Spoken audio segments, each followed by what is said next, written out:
কি কি দেওয়া আছে পুলিটার মধ্যে? এই পুর, কলাইয়ের ডাল, হ্যাঁ তার মধ্যে সেদ্ধ করে তার মধ্যে নুন, হলুদ, জিরে গুঁড়ো, লঙ্কা গুঁড়ো, চিনি হ্যাঁ দিয়ে আটা দিয়ে ওটাকে মাখা আছে।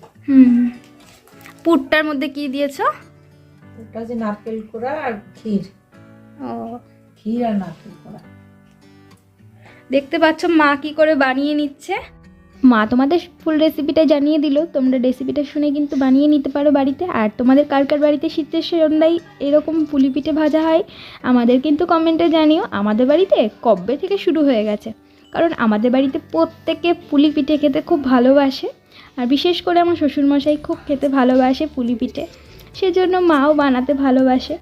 জানো তো, আমি কিন্তু আমার বাড়িতে থাকতে আমি মিষ্টি খেতে একদমই পছন্দ করতাম না, চা খেতে পছন্দ করতাম না। বলে না মেয়েরা বিয়ের পরে অনেকটাই চেঞ্জ হয়, হ্যাঁ আমিও চেঞ্জ হয়ে গেছি, অনেকটাই মিষ্টি খেতে ভালোবাসি এখন।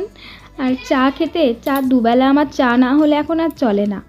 আগে কিন্তু আমি এক ফোঁটাও কিছু খেতাম না, মায়ের কাছে এসে অনেক কিছু খাওয়া শিখে গেছি। আজ আর বেশি কথা বলছি না, অনেকটাই বকবক করে ফেললাম তোমাদের সাথে। আজকের ভিডিওটি এ পর্যন্তই রাখছি। ভিডিওটা ভালো লাগলে লাইক কমেন্ট শেয়ার